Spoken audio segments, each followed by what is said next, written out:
Bueno, vamos a seguir entonces con lo que tenemos como la segunda presentación de metales. Y vamos ahora, ya hemos visto la aplicación en estructuras, vamos a hablar brevemente de otras aplicaciones, como es el caso de cubiertas y carpinterías. En el caso de las cubiertas, vamos a mencionar distintos chapas para cubiertas metálicas, o sea, para hacer techos metálicos, para generar este cerramiento. El material más común, más habitual, son las chapas de acero galvanizado. El proceso de galvanizado, originalmente se hablaba, para hablar con precisión, el término técnico galvanizado corresponde a un proceso de deposición electrolítica. Es decir, que se coloca la chapa de acero en uno de los bornes, en el cátodo, y se coloca otro borne, y eso se coloca los dos bornes, hay una diferencia potencial eléctrico entre el cátodo y el ánodo negativo, el ánodo positivo, en una solución que contiene sales de zinc. Ahí esa sal se disocia, y el zinc, el catión zinc, se va a ir a depositar en la chapa de acero. Según la tensión que se aplica en ese proceso de electrólisis y el tiempo que está aplicada la tensión, va a aumentar el espesor de la deposición de zinc. Esta metodología es una metodología que es lo que originalmente es el galvanizado. Esto fue reemplazado por una metodología, digamos, de alguna forma más sencilla, que es una inmersión en un baño de zinc fundido directamente. Entonces no es el verdadero proceso galvánico, pero termina siendo algo similar al producto terminado, que es una capa de zinc. Con la diferencia que en este caso la capa de zinc, digamos que habría que hacer con mucho más cuidado el baño de zinc, en zinc fundido, para lograr que la capa que se conforme sea pareja, lo cual es más, se produce naturalmente en el proceso de galvanizado no sé por qué, cada vez que hago clic me corre la... Bueno, galvanizado por electrólisis. Sin embargo, actualmente se ha vuelto al proceso de galvanizado por electrólisis. ¿Por qué? Porque se ha mejorado mucho la tecnología del proceso electrolítico y se puede controlar a través de esta metodología mucho más el espesor de la capa de zinc que se aplica, lo cual es muy favorable para el fabricante y no tanto para el usuario, porque las chapas que nos proveen hoy en el mercado son chapas con una deposición de zinc no del todo satisfactoria, o sea que con un rayón no muy cruento, se desprende esa capa de zinc y ahí empiezan los problemas que vamos a mencionar después de corrosión de la chapa de acero. Todo esto, ¿por qué? No dije lo fundamental. ¿Por qué hago este galvanizado, este zincado?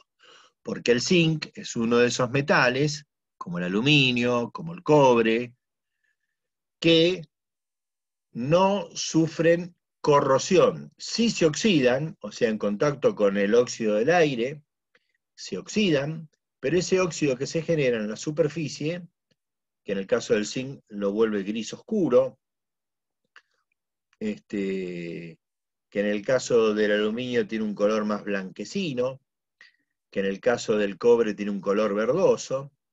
Bueno, esos óxidos son óxidos estables. Se forma ese óxido superficial y el fenómeno termina ahí. En cambio, vamos a ver después, y ya por ahí lo vieron algunos en tecnología de los materiales, se habla de los metales ferrosos, pero básicamente estamos hablando siempre de acero. El acero la formación de ese óxido no se detiene en el proceso de oxidación, sino que es un proceso continuo con desprendimiento de material, con pérdida de material. Esto es corrosión. Y para evitar la corrosión es que se aplica esta capa para que sea la capa de zinc la que está en contacto con el ambiente. Pero si aparece un rayón, ¿sí? Está bueno. Che, ¿querés galletas de avena o no? A ver, ahí hay un micrófono abierto. La conversación intrascendente. No hay Perdón, problema, perdón. no hay problema, no hay problema. Pensaste que era una duda. Yo no quiero, pero si alguien quiere que lo están convidando, puede aceptar. Bueno, volviendo al tema, o cuando se atornilla esa chapa y se rompe, y si no se toma alguna medida precautoria, bueno, en ese lugar es por donde va a empezar la corrosión, y después va a avanzar por abajo de la capa de zinc, donde empezó a corroerse, en ese punto empieza la corrosión y lo termina ahí. Sigue avanzando con el tiempo hacia el interior de la masa de la chapa. Ah, bueno, acá está la explicación, estaba el dibujito y todo, no me acordaba. Es más, me apareció un par de veces acá y me negué. Este es el dibujito que representa la electrólisis, ¿no? El cátodo es la pieza metálica, la chapa, el ánodo es el que tiene la carga positiva, y van a ir a parar los cationes zinc al cátodo y los aniones al ánodo, que no es lo que me importa, sino que los cationes zinc son los que van a ir formando esta película dibujada acá de un colorcito verde, van a ir a parar a la pieza que quiero galvanizar, en este caso a la chapa de acero. Bueno, está abajo, ahora después lo menciono, las chapas de aluminio, que hoy día no se usan más por una cuestión de costo. Tengo variantes a esto. Tengo la variante de una chapa en vez de depositar una capa de zinc, puedo depositar una capa una aleación de zinc y aluminio. A esa chapa se la llama zinc alum. Es una protección de mejor calidad que la de zinc. Por eso también es más cara.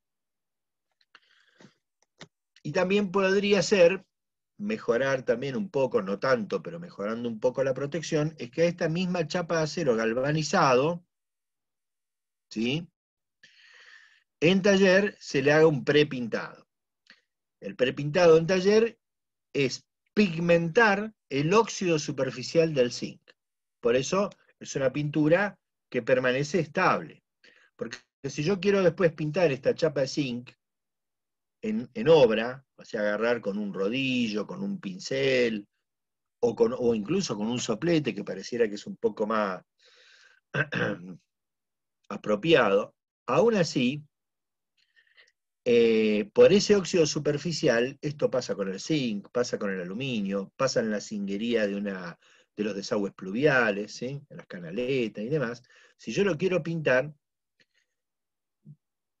no va a tener suficiente agarre. Cuando la pintura se seca, cuando se va perdiendo el solvente, se forma una película plástica que se contrae y tiene que tener un buen agarre en el sustrato en el que está agarrada la pintura. Pero en este caso, en el sustrato, lo que hay es un óxido superficial y se desprende, se despega la capa de pintura de esa película de óxido superficial. No me da un buen sustrato.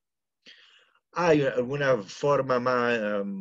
¿Puedo pintarla con un producto que hay una marca que se denomina Galvite, que es un producto que tiene adherencia y sobre el cual puedo aplicar el sintético, el esmalte sintético, con color? O puedo usar un decapante que limpia, pero en ese caso tengo que utilizar el decapante, después limpiar el decapante porque es un ácido, y después aplicar inmediatamente la pintura para que tenga cierta eficiencia. Eso se puede hacer. La eficiencia es medio relativa. Esto es mucho más seguro. Yo compro la chapa pintada porque en un taller lo que se hizo es, a esa película superficial de óxido, se la pigmentó con algún método de anodizado o similar, en donde se logró que se pigmente el óxido superficial. Y de esa manera ya tengo el color, pero de una forma con una fijación mucho más segura. Finalmente acá me habla de la chapa de aluminio. ¿Qué pasa con la chapa de aluminio? Es mucho más cara, pero era mucho mejor. ¿Por qué era mucho mejor? Porque yo, en todos estos casos, tengo una chapa de... Perdón. No sé si soy yo hoy o es el mouse. En todos los casos tengo una chapa de acero, un espesor de acero, sobre el cual tengo una película de lo que fuera, de zinc,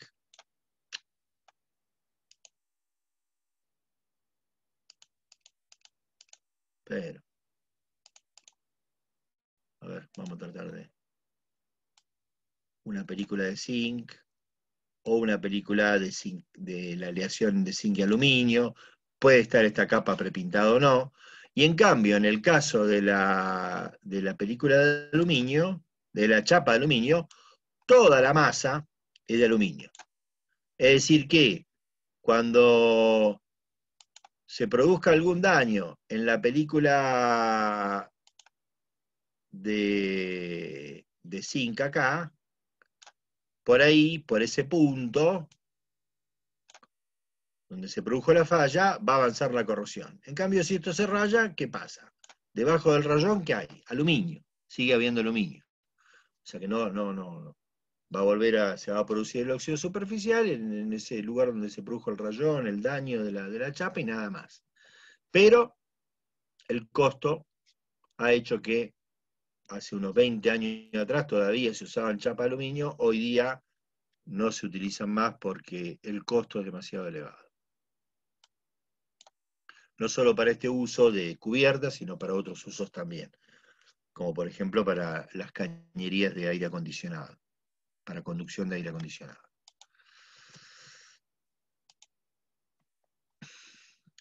Bien.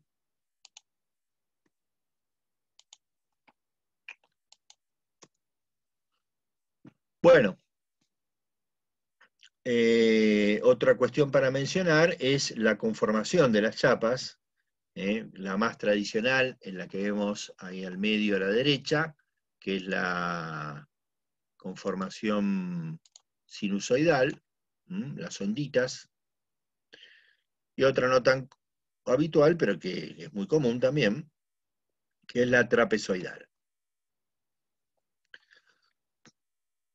Se clasifican por sus espesores en milímetros. Antiguamente se utilizaba la escala comercialmente, la escala BWG, que es una escala de medición de espesores británica de chapas. Acá están los espesores que venían tradicionalmente. Esto ha sido reemplazado, originalmente la chapa venían 24 y 26.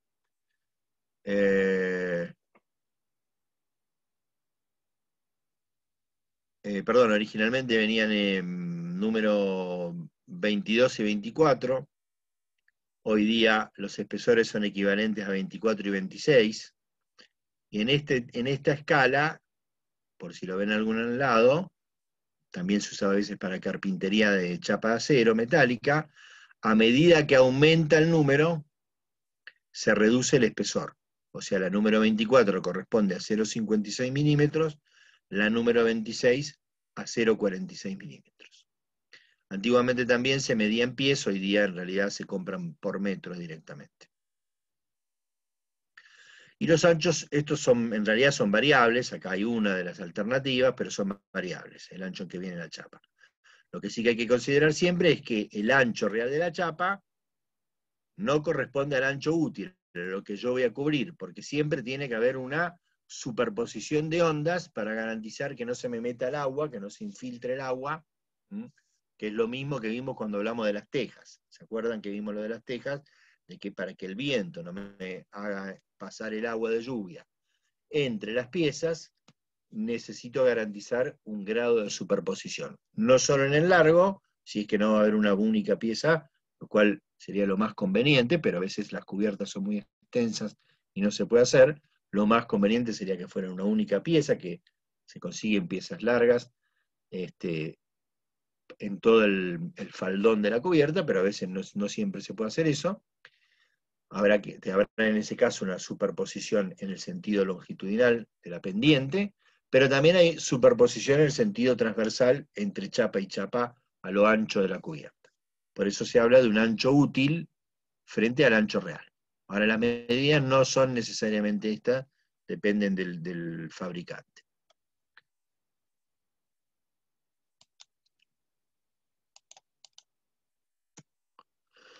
Bueno, pasamos ahora a otra aplicación, el uso en carpinterías. Esto es un poco una evolución histórica, porque en realidad los dos primeros que vamos a mostrar son carpinterías que no se utilizan hoy día, o eventualmente se utilizan, como vemos en la imagen del medio a la derecha, para algún trabajo de herrería de obra, como puede ser una puerta de rejas, como esa que estamos viendo en esa foto. Que es armar carpinterías metálicas, carpinterías de acero, con los perfiles tradicionales que hemos visto hasta ahora, los perfiles laminados normales de acero laminado. Los más pequeños, o sea, normalmente usando perfil T y perfil ángulo. Estos perfiles, que vienen en menores dimensiones, o bien usar, por ejemplo, tubos de acero, sería otra posibilidad. En la imagen de la izquierda, lo que tenemos es una vista de una ventana, en este caso, con el marco y el recuadro exterior, perdón, la hoja y el recuadro exterior, que es el marco. Entonces, si yo hago un corte acá, tengo la pared, tengo, por ejemplo, un marco hecho con un perfil T, como este, y una hoja hecha con un perfil ángulo. Y ahí podré fijar, como en este dibujo, un vidrio, o podré armar mi reja, como tengo acá, mi puerta de reja. O sea, este ángulo sería todo el marco de la puerta de reja, y la T sería la que me genera el marco, que es lo que voy a fijar a la mampostería. Como lo dije, no, esto me confundo con Civil 1. Acá no lo dije. Lo dije en Civil 1, lo tendrían que recordar, pero bueno. Que dije que siempre que trabajamos con acero, con piezas de acero, cuando fije este material a la mampostería, a la construcción, lo tengo que hacer ¿con qué? Sin que no tenga nada, que no tenga cal. Exactamente, con mortero de cemento. Con mortero de cemento.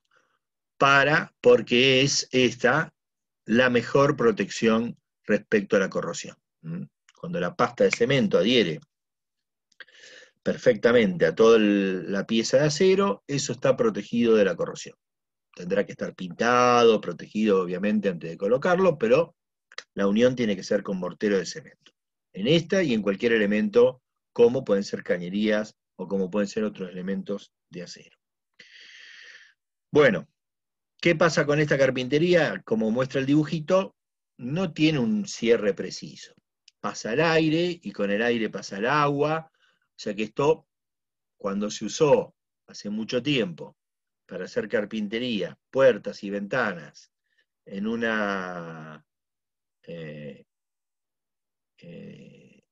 en obras civiles, en edificios, bueno, no eran de muy buen resultado.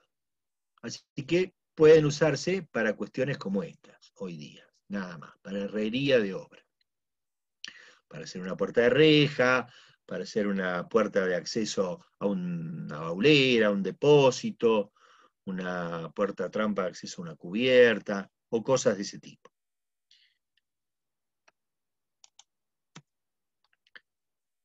Con posterioridad, pero hace mucho, estoy hablando de 1950, 1960, aparecieron estas piezas de acero, perfiles de acero, de formas especiales.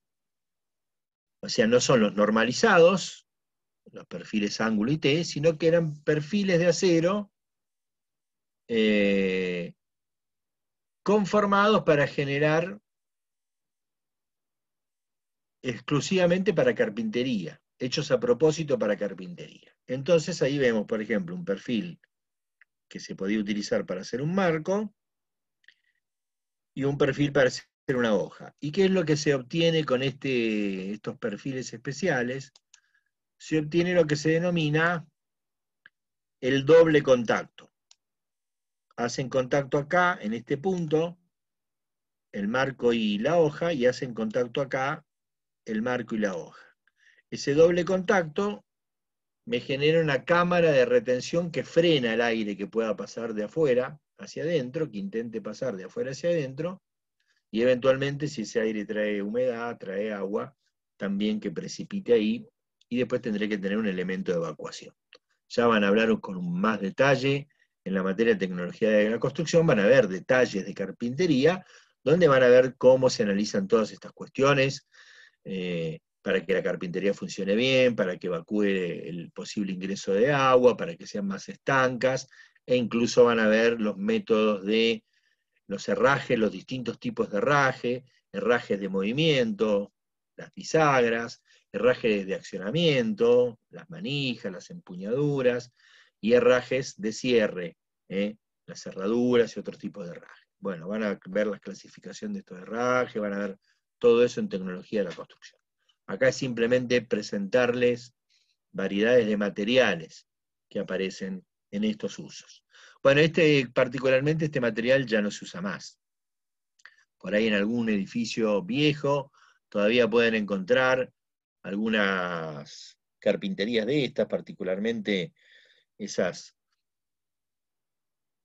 tipo banderola de las que se usan mucho en baños y cocinas, en lavaderos, que a esta altura generalmente ya no se mueven más, ¿sí? Que tienen una barrita, una palanca para hacerla girar a 2 o 3 hojas giratorias, y que normalmente a esta altura ya no se mueven más porque ya han pasado tantas capas de pintura por ahí arriba que han quedado cuasi estancas ahí. Bien, estas carpinterías entonces no se utilizan más, las que sí todavía se utilizan, que vamos a ver, no tanto en ventanas, pero sí en marcos de puertas interiores, son estas, las de chapa de acero doblado.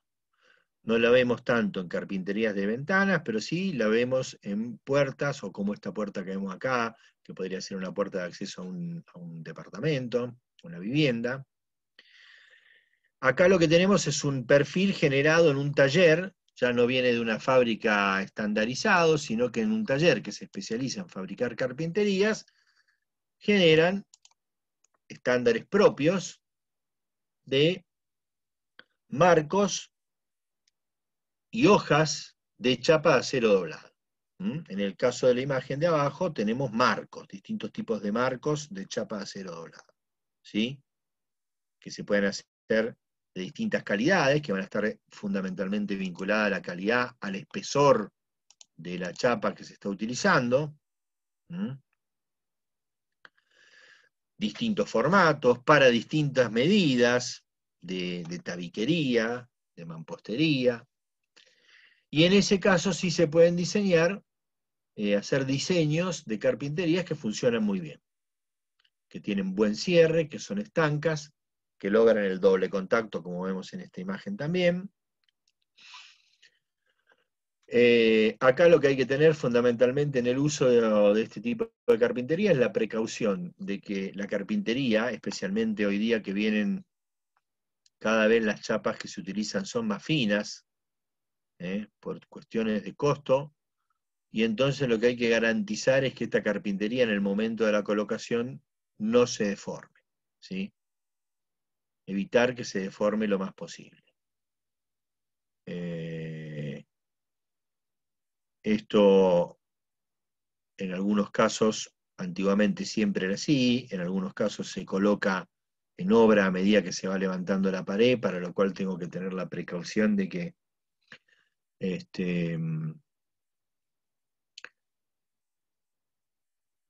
tengo que fijar nuevamente con concreto, con mortero de cemento, y llenar la carpintería con mortero de cemento. O sea, esta carpintería tiene que estar llena, no tiene que tener huecos, porque donde hay huecos es donde pues ese espacio que no es un espacio vacío, sino que contiene aire, y que ese aire puede condensar humedad, y que cuando condensa humedad empieza el proceso de la corrosión, y ahí es donde empieza a decretarse el inicio del fin de la vida útil de esa carpintería.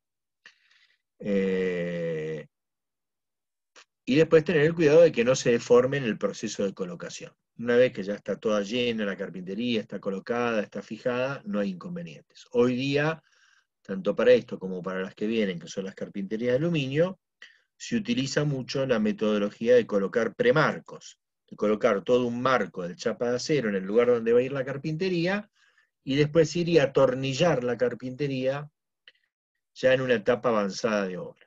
¿Mm?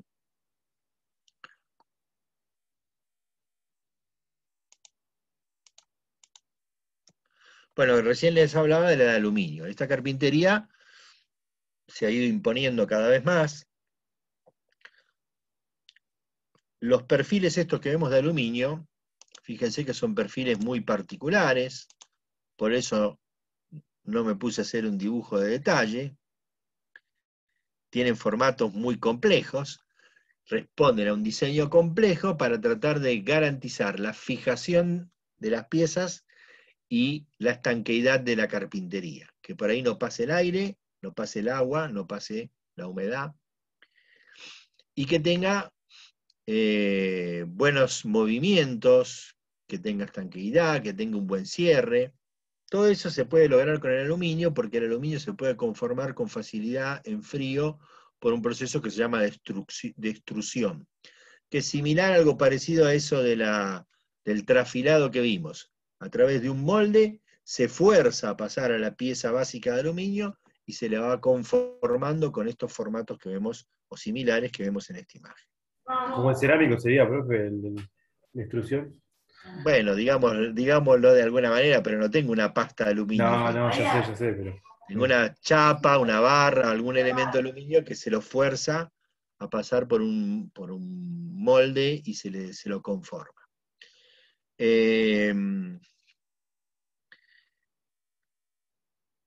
Esta carpintería tardó al principio en imponerse porque venía en aluminio crudo, o sea, sin color.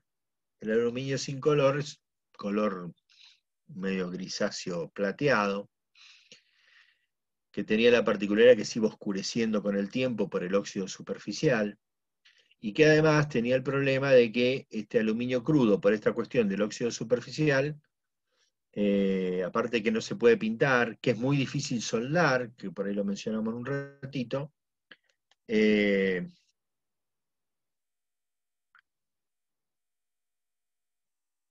perdón, se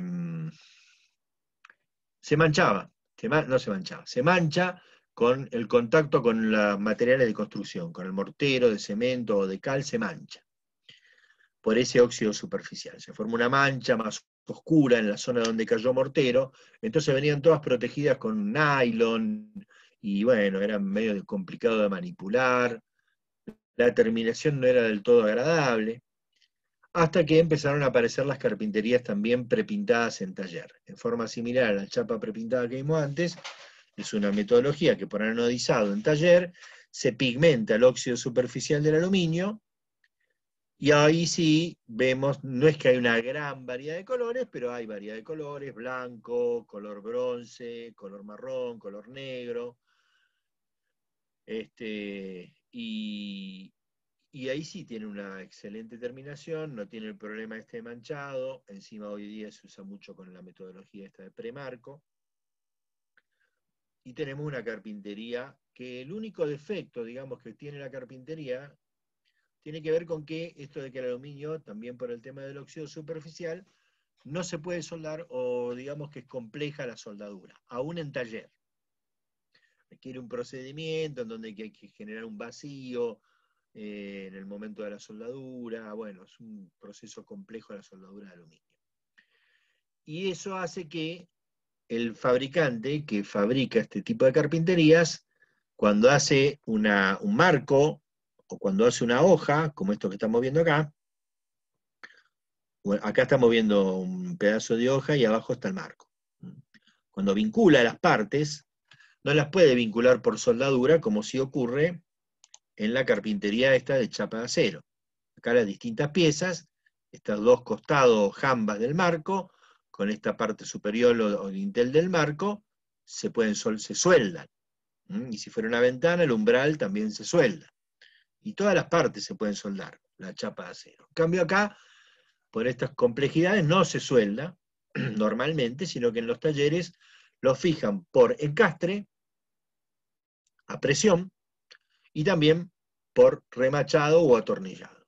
Entonces, el único punto débil que pueden tener estas carpinterías es que si el taller no es un taller muy bueno, muy prolijo, no suelden bien, no tengan buenas fijaciones, no tengan buenos cortes y haya ciertas imprecisiones que hacen que la carpintería no sea la mejor en ese sentido. Pero esto normalmente cada vez ocurre menos y estas carpinterías en general son las que se han impuesto, por lo menos para todo lo que tiene que ver con ventanas.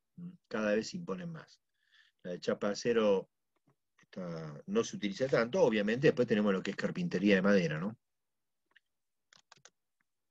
Pero que no entra en nuestra clase de hoy.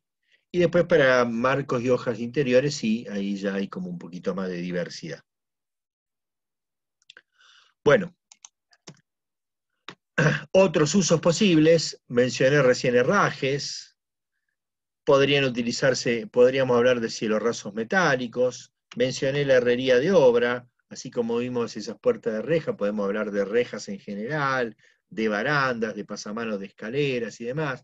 Se habla de herrería de obra cuando normalmente todos estos son trabajos que se hacen a medida, o sea que alguien encarga un taller de herrería, normalmente a medida, no son elementos estandarizados, sino que normalmente a medida y proveyendo un diseño, o con el diseño que provee el taller, se elaboran para la obra este tipo de elementos.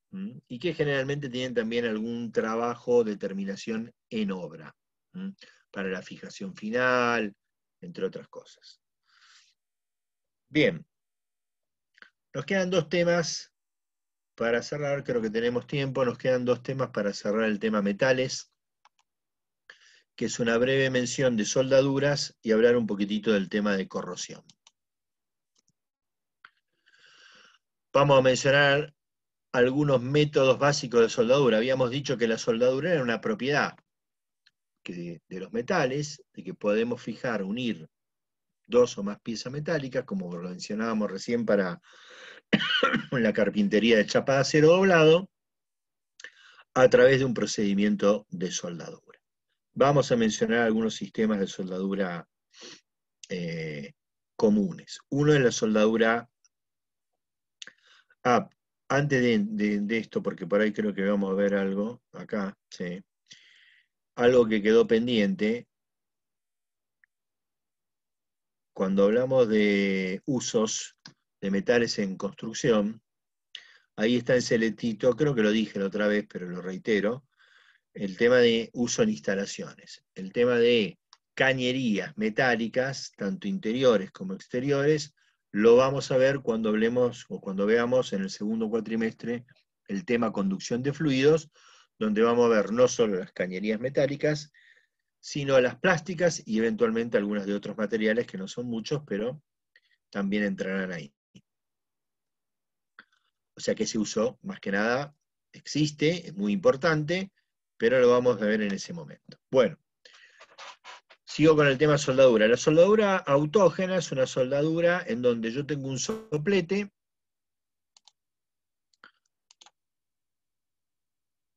al que van a ingresar dos gases. Esta línea roja y esta línea azul son dos gases.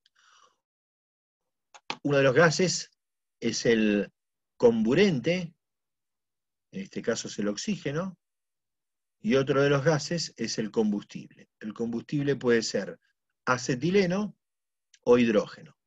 Si tengo acetileno, tengo una soldadura autógena oxiacetilénica. Y si tengo hidrógeno, tengo una soldadura autógena oxídrica. Ambas permiten alcanzar altas temperaturas. Son usadas, por lo tanto, para soldar cuando las piezas son piezas metálicas importantes. Este tipo de soldadura la podría llegar a ver en soldadura de estructuras metálicas pesadas y en cañerías de gran diámetro, más bien para redes externas, ¿sí? Para un gasoducto, por ejemplo, ¿sí?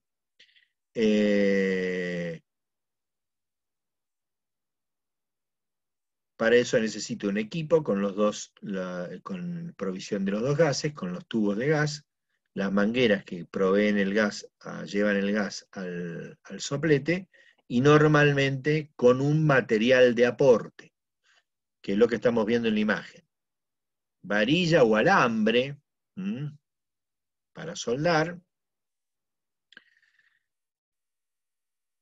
Es muy común utilizar un alambre de muy bajo contenido de carbono. ¿Por qué? Porque el punto de fusión de ese alambre es más bajo que el de las piezas que voy a soldar. Entonces se calienta con la llama a muy alta temperatura, que lo permite hacer la combinación de estos gases.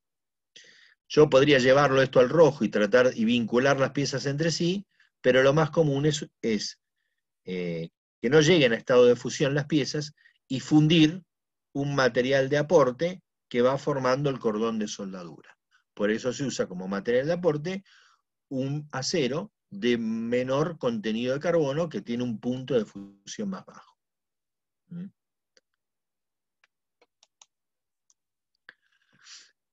Esta soldadura, en realidad, en el fondo es lo mismo. Lo que pasa es que no tengo un soplete que tiene gas comburente. El gas comburente, el oxígeno, lo provee el oxígeno del aire directamente.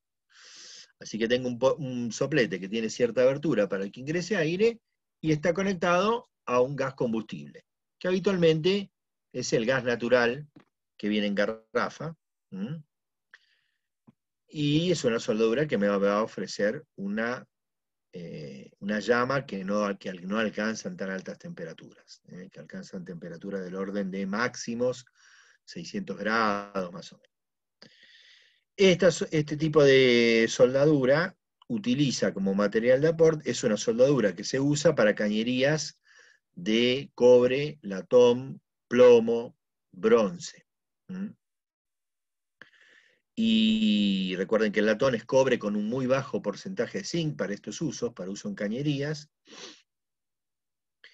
Y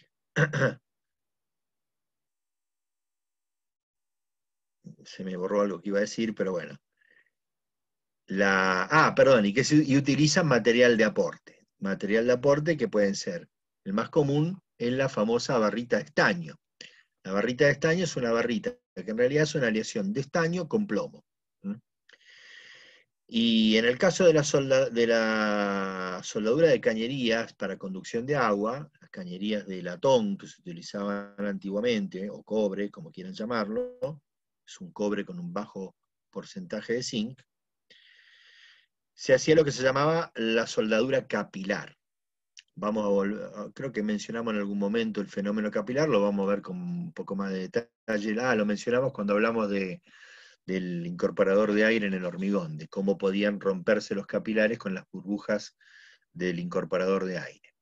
Recordábamos que los capilares son conductos de muy pequeño espesor y entonces el líquido puede fluir, puede intentar subir por la tracción de las paredes que se producen en esos conductos. En este caso el capilar se conforma por una muy pequeña separación. Para que pueda funcionar así tiene que haber un pequeño, esa separación tiene un nombre en la jerga que se denomina huelgo. El huelgo sería entonces la separación que habría entre la pieza, en este caso es como he hecho el dibujo de una T, ¿sí? Y el huelgo es la separación que hay entre esta pieza, la T, y el caño. El espesor pequeñito que queda ahí debe ser lo suficientemente grande como para que el caño entre bien, pero lo suficientemente pequeño como para que el espacio permita la ascensión capilar. ¿Y la ascensión capilar de qué? De el material de aporte de la soldadura. Entonces lo que se hacía era calentar con el soplete el caño y la pieza. La pieza y el caño. Y después aplicar la barra de estaño, o la barra que puede ser de latón también, que es la que se llama soldadura de plata. La barra en ese caso es una barra de latón, y por el contacto con el caño y la pieza que están muy calientes, que han sido calentadas antes por el soplete, se funde y asciende por capilaridad, ocupando todo el huelgo entre el caño y la pieza. Alrededor de todo el caño, ¿no? Ese espesor que entró dentro de la cañería, el tubo, el caño, en la parte macho, en la pieza, en la parte hembra, todo alrededor se logró por capilaridad que ascienda. Esa era la correcta soldadura, para evitar que pase el agua. La incorrecta soldadura es esta. El que no sabe, el plomero que soldaba mal, lo que hacía era hacer un bodoque ahí, fundir el estaño, hacer un bodoquecito ahí de estaño en el borde. ¿Y qué pasa? Cuando este caño se mueve un poco, cosa que ocurre muy rápidamente en el caso del agua caliente, porque se dilata el caño y empieza a moverse, cuando se mueve un poquito, se corta esta unión y va a empezar a perder por ahí el agua. Cosa que no ocurre con la soldadura que ocupó toda la superficie de contacto del caño con la pieza. Es el caso de la soldadura capilar. Bueno, todo esto hoy día lo vemos bastante poco porque este tipo de cañería ha sido desplazado por los caños de polipropileno unidos por termofusión. Por eso si uno llama a un plomero, se encuentra con que el plomero no suelda. No suelda, en realidad no hace plomería, hace plastiquería. Es difícil encontrar hoy operarios que sepan soldar correctamente. Bien, esta es la unión que se utiliza más para estructuras metálicas, la que vemos más habitualmente, que es la soldadura eléctrica por arco voltaico, en donde yo voy a generar una diferencia de potencial eléctrico entre la pieza y un electrodo. El dispositivo que me va a generar esta diferencia de potencial eléctrico, la máquina de soldar, fijo un borne a una de las piezas que voy a soldar y otro a un electrodo. Este electrodo es un electrodo metálico y que está revestido con el material de aporte. Entonces se va a producir un pasaje de corriente, un arco voltaico, porque en realidad no tendría que tocar la pieza el electrodo, sino que va a cierta distancia mínima para que se produzca un arco voltaico que va levantando la temperatura de las piezas y fundiendo el material de aporte del electrodo, todo este revestimiento gris clarito que tiene el electrodo. Y se va generando el cordón de soldadura con el material de aporte. O sea, conceptualmente es similar al de la autógena, pero en vez de lograr levantar la temperatura a través del soplete con un gas combustible y un gas componente, lo estoy haciendo a través de un arco voltaico que, por la resistencia que ofrece la pieza que estoy queriendo soldar, al pasaje de la corriente, levantan la temperatura. Se sube el calor y al mismo tiempo también se funde el material de aporte del electrodo.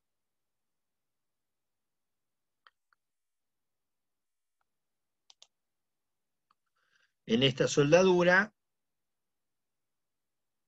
hay que evitar algunos defectos como la presencia de aire, o la falta de metal, o el acanalado, que pueden producirse, en general estos tres, por una inadecuada velocidad de soldado. Y también el tema de la inclusión de óxidos. Siempre que voy a soldar, esto en realidad es para cualquier tipo de soldadura, perdón, para cualquier tipo de soldadura, si voy a soldar acero, tiene que estar libre de óxido. Porque si yo sueldo sobre el óxido,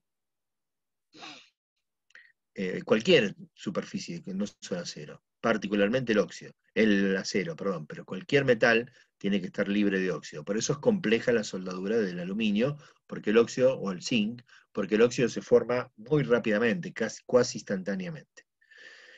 En todos esos casos igual se utiliza un decapante, un material que libera, que actúa como mordiente y fija el óxido superficial que pueda existir para permitir una superficie que tenga un buen agarre a la soldadura. Pero esto particularmente es importante cuando voy a soldar piezas de acero, donde tengo que liberar de óxido de la superficie, porque si no, si tengo óxido, esa soldadura va a terminar siendo una soldadura débil, que se va a desprender porque no quedó adherido al metal, sino que quedó adherida a la capa de óxido. Esta que tenemos acá es la soldadura por puntos que yo mencioné hace un rato para las mallas electrosoldadas. Acá estamos soldando 2 chapas, pero en vez de 2 chapas estarían las 2 barritas de la malla, y las 2 punteras que hacen pasar la corriente por ahí. Cuando entran en contacto con las 2 piezas metálicas que quiero soldar, pasa la corriente y se funde el material en ese punto. Por eso se forma una soldadura en puntos, se hace por puntos. No hay un cordón de soldadura, sino que hay puntos de soldadura. Bien, hasta aquí una pequeña introducción o comentario sobre tipología de soldadura. Un tema que se ve muy poco en la carrera. Algo por ahí van a ver en construcciones metálicas y de madera. Iñaki, no sé si vos viste algo en metálicas de soldadura. No sé si no mucho, pero algo se vio. Bueno, es un tema que se ve bastante poco, que por ahí se ve algo en esta materia, en Se construcciones ve en la parte metálicas. de uniones, se ve en la parte de uniones, cuando ves la parte de como miembros, pero tampoco es a lo que se aboca la materia. No, Digamos, por supuesto, por se aboca supuesto. mucho más al cálculo de cada parte y después la unión. Y bueno, ahí está el libro de cómo se calcula. Y algunas es, pero nada más. Nosotros tenemos en el campus un laboratorio que depende del Departamento de Ingeniería Mecánica de soldadura. Y estuvimos entrando en tratativas para tratar de incorporar una práctica de soldadura, al menos una visita al laboratorio para ver alguno de estos procesos o procedimientos. Lamentablemente nos agarró la pandemia en el medio y no solo no fuimos al laboratorio de mecánica, sino que tampoco podemos ir al laboratorio de civil por ahora. Bien. Y vamos a cerrar el tema hablando un poquitito del tema de corrosión. La corrosión podemos plantearla en una forma, en un caso particular, como un ataque químico, como puede ser la corrosión producto de la que ya hemos estado hablando, del contacto, para hablar de casos de la industria de la construcción, del contacto de las cales y el yeso con el acero. Pero podemos hablar de un caso mucho más general y más común, que es un proceso electroquímico. Este proceso electroquímico para que se produzca, requiere la presencia de humedad y de sales en el ambiente, para que se conforme lo que se denomina un electrolito, o sea, una solución que admite el pasaje de corriente. Y esto, que puede parecer una situación medio extraña, planteado así, es lo más común que hay en un elemento de acero, especialmente expuesto al exterior, porque se trata simplemente de la mínima capita de humedad depositada por condensación en cualquier superficie, en este caso superficie de acero, simplemente con la disolución de las sales que están en el aire. ¿Sí? Ni hablemos, por esa razón justamente, ni hablemos de estar en un ambiente marino. Por esa razón justamente decía, en los ambientes marinos los procesos de corrosión son mucho más acelerados, porque ese electrolito es un electrolito que tiene mucho mayor capacidad de conducción por la alta concentración de sales que hay en el aire y que va a haber en esas capitas de humedad condensadas en los elementos metálicos. Pero no hace falta estar en la costa, en cualquier lugar hay suficientes sales en el ambiente, en el aire, como para que haya una disolución de sales que sea mínima en la capa de humedad que se deposita en un elemento metálico. Repasamos un poquito algo que hoy mencioné a medio al pasar cuando hablé del proceso de galvanización, que es el proceso de electrólisis. Para que se produzca la electrólisis, yo tengo que tener una solución con un electrolito, es decir, una solución con sal, una sal disuelta en un líquido que normalmente es agua, e introducir una diferencia de potencial eléctrico en esa solución, a través de un borne positivo o ánodo y un borne negativo o cátodo.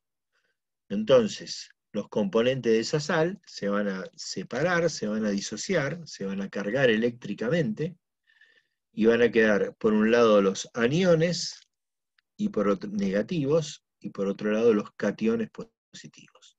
Los aniones van a migrar al ánodo y los cationes van a migrar al cátodo. Es decir, acá había una sal, se separó en sus componentes en aniones y en cationes, los aniones se van a ir a migrar, se van a mover hacia el cátodo, que es el borne positivo, y los cationes van a migrar, se van a mover hacia el cátodo, que es el borne negativo. Y entonces lo que tengo es un pasaje de corriente con movimiento de materia. Son materia con peso, con masa, que está circulando en ese electrolito. Bueno, en el proceso de corrosión, como decía recién, simplemente va a funcionar como electrolito, basta con que haya una deposición de una capita de humedad, de condensación, por ejemplo, en una superficie metálica, y eso va a funcionar como electrolito, con las sales disueltas del aire. Las sales del aire disueltas en esa capita. Y el sistema metálico, como vamos a ver ahora, va a funcionar como el proveedor de la diferencia de potencial eléctrico. Para eso aparece otro fenómeno asociado al proceso de corrosión. Uno es el de la electrólisis, y el otro, para que el sistema metálico provea de una diferencia de potencial eléctrico, surge del fenómeno de la fuerza electromotriz inducida. Los metales tienen la particularidad de que si yo pongo una barra metálica, como la de la imagen de la derecha, introduzco una barra metálica en un electrolito, o sea, tengo una solución salina, agua con sal, con alguna sal disuelta en el agua, y meto una barra, tiene la propiedad de los metales de que se genera una mínima diferencia de potencial eléctrico entre la zona inmersa y la zona expuesta al exterior. La zona inmersa adquiere carácter catódico y la zona externa carácter anódico. Esa diferencia de potencial eléctrico es variable entre los distintos metales, la que adquiere naturalmente, es un proceso, yo lo pongo ahí, y si pudiera medir esa muy pequeñita diferencia de potencial, encontraría que hay una muy pequeña diferencia de potencial eléctrico. Se generó energía eléctrica. Varía según el tipo de metal, y entonces se armó lo que se llama una serie electromotriz, en donde hay metales más electronegativos y metales más electropositivos. Acá hay algunos de esos metales. En esta serie pequeña, no es la serie completa, obviamente, faltan muchos metales más. El aluminio es el más electronegativo, le sigue el zinc, después el hierro, y el cobre es electropositivo. Pero lo que importa no es tanto si es positivo o negativo, sino la diferencia de potencial eléctrico que hay entre uno y otro metal. Bien. Entonces, la explicación o la fundamentación que vamos a ver ahora del fenómeno de corrosión es una fundamentación del proceso físico que se produce. No la fundamentación que por ahí van a encontrar de carácter químico más compleja, donde aparecen las reacciones redox y demás. Esto es un poco una explicación del proceso físico que se produce cuando se genera la corrosión. Para la explicación básica, vamos a suponer que tenemos un sistema metálico de dos metales distintos, o sea que uno es más electronegativo, como el hierro, y otro es más electropositivo, como el cobre. ¿Sí? Vamos a suponer, en principio, esta situación. Tengo hierro y tengo cobre.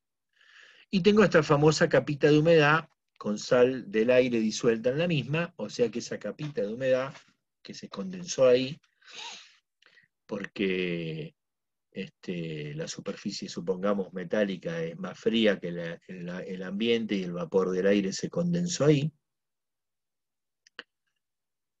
va a actuar como electrolito. Entonces, por un lado, vimos recién que el metal en contacto con el electrolito adquiere una diferencia de potencial eléctrico, con lo cual el hierro, que es más electronegativo, va a adquirir una diferencia de potencial eléctrico respecto al cobre, que es más electropositivo, o sea que va a quedar una diferencia de potencial donde el hierro va a actuar como negativo y el cobre como positivo. Esto implica que va a haber una corriente eléctrica de electrones para tratar de equilibrar. Al generarse esta diferencia de potencial eléctrico, se va a producir un pasaje de electrones del metal negativo al metal positivo, del borne, digamos, negativo al borne positivo de esta diferencia de potencial eléctrico. Esta sería la corriente eléctrica que hay en un circuito metálico, como si hubiera un conductor eléctrico. Lo que hay es un pasaje de electrones, no hay movimiento de masa. Saltan electrones de un átomo a otro, tratando de volver a equilibrar este desequilibrio eléctrico que se produjo por el fenómeno de la fuerza electromotriz inducida. Al perder electrones, la superficie metálica del hierro se va a positivizar, va a actuar como ánodo, y la superficie del cobre se va a negativizar porque está recibiendo electrones y va a actuar como cátodo. O sea, es un segundo paso.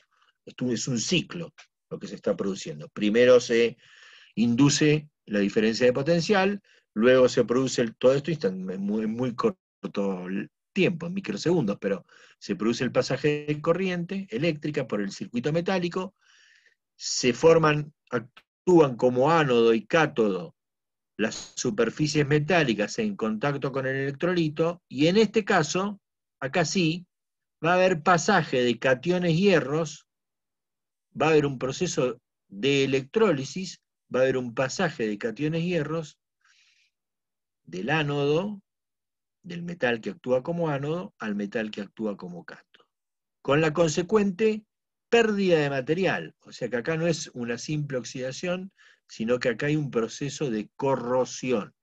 Hay degradación y pérdida de material, degradación de las propiedades y pérdida del material, ¿sí?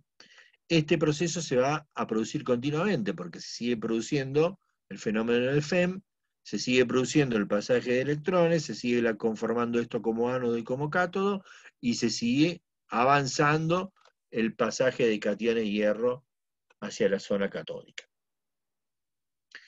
No hace falta, para que se produzca este fenómeno, que haya dos metales distintos. O sea, si hay dos metales distintos va a pasar eso, ¿eh? O sea, si hay dos metales distintos, perdón, vuelvo para atrás, va a pasar esto. El que se va a corroer es el más electronegativo. Por eso, si nos vamos a la serie electromotriz que vimos recién, si bien el aluminio no sufre corrosión, si yo lo pongo en contacto con el hierro, sí se va a correr. Si yo lo pongo en contacto con el hierro, el aluminio, con el hierro crudo, sin estar pintado, se va a corroer, ¿eh? Si ustedes van a ver alguna carpintería de aluminio vieja, donde se usaban a veces contravidrios de hierro, unos contravidrios cuadraditos, unos cuadraditos de hierro, unos cañitos cuadrados de hierro hueco. No, perdón, estoy diciendo cualquier cosa. Es todo totalmente al revés. Carpintería de chapa de acero con unos cuadraditos de aluminio. El contravidrio era aluminio. Se usaba eso en carpintería como esta, la de chapa de acero, que vimos hace un rato, ahora vuelvo en estas carpinterías. A veces nos encontrábamos con unos contravidrios para agarrar el vidrio en una ventana de un cuadradito, un tubito cuadrado de aluminio, atornillado ahí. Si la chapa de acero no estaba bien pintada y en algún lugar estaba el hierro al descubierto, en contacto con el aluminio empezaba a corroerse, pero en este caso lo que se corroía era el aluminio, no el hierro. A pesar de que el aluminio en principio por el contacto con el ambiente no sufre corrosión porque el óxido es estable. Pero en cambio, en este caso, se producía el fenómeno electrolítico este que estamos mencionando, y uno daba vuelta el cuadradito de aluminio que funcionaba de contravidrio, si lo sacaba en algún momento y lo daba vuelta, lo encontraba todo blanco y rugoso abajo. Bueno, era porque ya había avanzado bastante el proceso de corrosión en esa piecita de aluminio. De ahí va a aparecer después lo que vamos a mencionar, sería un ejemplo de ánodo de sacrificio. En este caso para proteger la chapa de acero, podría ser. De todo modo era involuntario en ese caso. Bueno, las zonas, pero no hace falta, decía, que haya dos metales distintos. Las zonas en donde están en contacto dos elementos metálicos, las zonas que no están en contacto con el aire, actúan como zonas anódicas. Son las zonas que primero se van a corroer. El caso clásico que lo vemos en los libros, en los manuales de física, del colegio secundario incluso, es este del clavo metido en un vasito con agua, donde esa agua tenga un poquito, si le ponemos sal, va a producirse el fenómeno mucho más rápidamente. Actúa esta zona no aireada como zona anódica, y esta es la que va a empezar a desprender los cationes hierro y a corroerse. Y la zona externa es la que actúa como zona catódica, ¿eh? En este ejemplo estamos viendo que la zona de contacto acá, no aireada, entre esta chapa de acero y este perfil doble T, esta es la que actúa como zona anódica, el resto del metal, o la chapa o el perfil acá, actúan como zonas catódicas, y lo que la corrosión empieza a producirse en esta zona. Acá vemos una situación ya de corrosión muy avanzada, ¿no? Y creo que justamente, acá está, sí, 3, es un ejemplo de, en este caso, un alambre atado a una chapa de acero galvanizado. Acá el que avanzó la corrosión primero fue el zinc, que también es más electronegativo que el hierro. El zinc del galvanizado, ¿sí? El alambre empezó a corroer, en vez de corroerse el alambre primero, como es más electronegativo el zinc, avanzó la corrosión primero por el zinc y después por la chapa de acero que estaba abajo.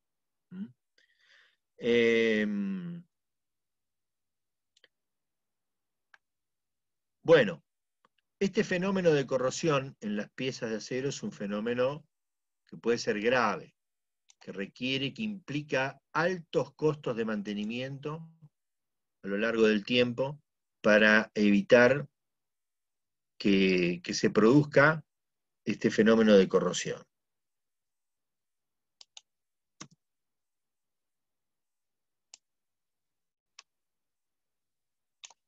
Bueno, acá se menciona lo que vimos en su momento de que los metales no ferrosos sí se oxidan, pero no sufren el proceso de corrosión por sí solos. Sí, si estuvieran en contacto con un metal, si ellos fueran más electronegativos o estuvieran en contacto con un metal de la serie más electropositivo, como es el caso del hierro y el aluminio. Pero si no, sufren estas corrosiones, como vimos, en el aluminio de un color blancuzco, un color grisáceo oscuro en el zinc, de un color, no corrosiones, oxidaciones, en el cobre de un color verdoso, vieron la cúpula del Congreso de la Nación, por ejemplo, que tiene tejuelas de chapa de cobre, y que no es corrosión, sino que es una oxidación estable y no avanza el proceso de corrosión porque no se produce este fenómeno electroquímico de la corrosión. Bueno, formas de protección para evitar este proceso. Interrumpir ese circuito electroquímico. Por ejemplo, colocando un material aislante. Si yo tengo que vincular una pieza, por ejemplo, una cañería, como esta que tengo acá, una pieza de bronce con otra de acero, aunque fuera acero galvanizado, mínimamente, para evitar el pasaje, el circuito metálico, esa circulación de electrones del metal más electronegativo al más electropositivo, en este caso sería del zinc al cobre, o peor todavía si estuviera descubierto en algún punto del acero al cobre, ¿qué hago? Pongo algo que lo aísle, como por ejemplo esta pieza plástica. La presencia de esta pieza plástica va a interrumpir el circuito metálico. Va a evitar. Si yo no pusiera esto, si yo vinculara directamente, supongamos con una pieza similar, bronce, en este caso es bronce, y hierro, se va a corroer la pieza de hierro o acero galvanizado rápidamente, muy rápidamente. Se va a acelerar el proceso de corrosión. Acá habla de otra forma de interrumpir, es el ejemplo que di yo del aluminio del contravidrio de aluminio, el ejemplo no deseado del contravidrio de aluminio con la chapa acero, puede hacerse un ejemplo deseado. Es utilizar un metal más electronegativo como ánodo de sacrificio.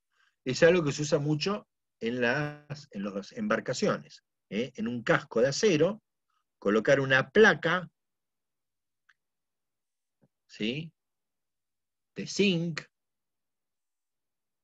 o magnesio que actúa como ánodo de sacrificio. Va a proteger, por lo menos durante un tiempo, de la corrosión a la chapa de acero porque se va a corroer primero ese material. En la industria de la construcción, un ejemplo que tenemos nosotros de ánodo de sacrificio son los ánodos de magnesio de los termotanques. Esta barra está metida con esta piecita, se atornilla normalmente por la parte superior del termotanque, en un termotanque que es la parte interior, es una chapa de acero galvanizado, es un tanque de chapa de acero galvanizado. Normalmente son interiormente de chapa de acero galvanizado, tienen alguna protección, aislamiento térmico y una chapa de acero esmaltado en el exterior. Bueno, la que se va a correr es la interior, no que es la que tiene el agua.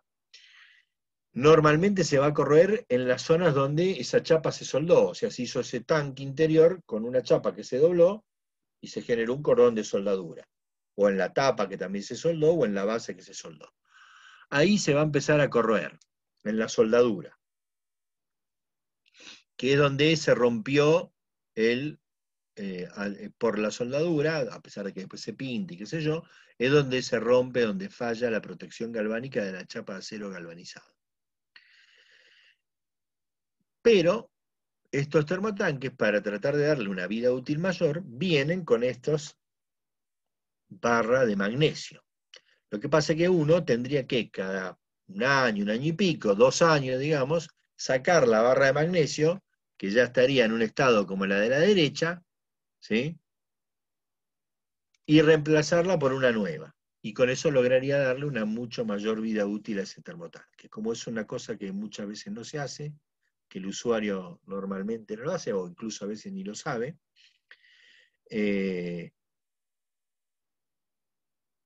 bueno, no se hace a tiempo, y entonces cuando ya se consumió la barra de magnesio, empieza la oxidación en la chapa del termotanque. Vimos el ejemplo de fijar un pigmento al óxido superficial de un metal para generar una capa de protección. A eso se lo denomina pasivado. También vimos el ejemplo del galvanizado, de hacer sobre un elemento normalmente de acero una protección con algún metal que no sufre corrosión, como el galvanizado o zincado en las chapas o en estas piezas, estas cañerías que estamos viendo acá, o el cromado. En este caso el cromado muy probablemente no tiene una función de protección, sino que tiene una función estética, en la deposición de cromo, ¿sí? Porque en esta pieza que estamos viendo es una pieza muy probablemente de fundición de bronce, ¿sí? O de una fundición que no sufre corrosión. Ahí cumple una función estética el cromado, ¿sí? Pero también se puede utilizar como un elemento de protección, o sea, la deposición de algunos de estos metales, zinc, cadmio, estaño, aluminio, plomo, cobre, níquel y cromo, son todos metales que se utilizan como protecciones. Obviamente todos ellos, o casi todos, más caros que el zinc, que es el más común, el galvanizado o zincado.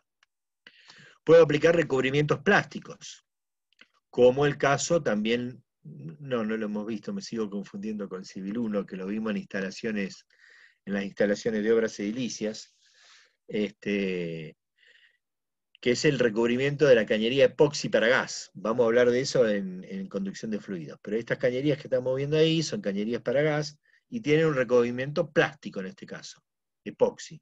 Epoxi porque es un plástico generado con dos componentes, uno de ellos es un catalizador, endurecedor, que hace que la película de pintura que se aplica endurezca y se conforme el elemento plástico. Bueno, esta es otra forma de protección. Otra la vemos abajo a la derecha, que es un enlosado. Aplicar un esmalte cerámico o una cerámica esmaltada sobre una superficie de chapa. No hay muchos usos en la construcción, sí todavía vemos algunas bañeras de chapa de acero enlosado o receptáculos para ducha de chapa de acero enlosado. O sea que esa chapa de acero se le aplicó ese esmaltado, se lo metió en un horno y quedó un esmaltado, un enlosado cerámico con esmalte de protección de esa pieza de chapa de acero. Y finalmente, como mencionamos ya varias veces, y no hay que cansarse de mencionar para que todos seamos bien conscientes de esto, el mortero de cemento es la mejor protección contra la corrosión. La adherencia, la fuerte adherencia que la pasta de cemento hace sobre el elemento de acero, hace que lo proteja perfectamente de la corrosión, mejor que cualquiera de todos estos otros procedimientos. Por eso es que en estructuras de hormigón armado, ustedes habrán visto que las barras de acero, no sé si han visitado alguna obra, ¿cómo las ven a las barras de acero? ¿Las ven pulidas, esmaltadas? Oxidadas. ¿Cómo las ven? Oxidadas. Oxidadas. Bueno, y no es que nadie se pone a pasarles una tela esmeril y se pone a pulirla y pintarla, esmaltarla antes de meterla en el hormigón, no. Así como están, salvo que hayan sufrido, que hayan estado meses y meses expuestas al exterior y ya tengan hayan perdido sección y estén muy corroídas, pero si no, así como están, se las mete en el hormigón. Y la adherencia de la pasta de cemento de ese hormigón hace que esa barra no siga sufriendo corrosión y conserve la sección que es la que uno está colocando para el cálculo. Y después demuele esa estructura de hormigón 30 o 40 años más adelante y se encuentra con la barra de acero en igual condición como la metió. Salvo que ese hormigón se haya fisurado, haya pasado el agua a través del hormigón y demás. Pero si no, se encuentra con que el acero está en perfecto estado, protegido por la pasta de cemento que quedó perfectamente adherida a la barra de acero. Y por eso, cuando ponemos cañerías, cuando fijamos un elemento como esta reja, una grampa, todo lo que sea acero, que lo fijamos a la construcción, más allá por supuesto, del acero para el hormigón armado, lo hacemos con concreto, con lo que llamamos nosotros concreto. En inglés concrete es el hormigón, pero en nuestro idioma y especialmente en la jerga en nuestro país, concreto usamos para la mezcla el mortero de cemento, arena y agua. Bueno, usamos ese mortero de cemento para fijar o para tapar cañerías que sean de acero, o aún de acero galvanizado, porque ese galvanizado puede fallar y detrás está, o debajo de esa película de zinc, está el elemento de acero. Profe, perdón, una consulta, que quizás excede esta unidad. Sí. Si la cal se come lo que es el acero, entiendo que es por la piedra caliza, ¿por qué Sí. no el cemento no, si también tiene un montón de porcentaje de piedra caliza? Pero no tiene óxido de calcio, Ah, bien, bien. no tiene hidróxido de calcio, que es la cal. Ok. Tiene el calcio metido en los silicatos y aluminatos y ferroaluminatos cálcicos, ¿sí? Bien. No tiene óxido de calcio libre el cemento, ni hidróxido de calcio cuando es mínima la proporción. Perfecto, gracias. Bien. Bueno, si no hay otros comentarios, iríamos cerrando aquí la clase de hoy.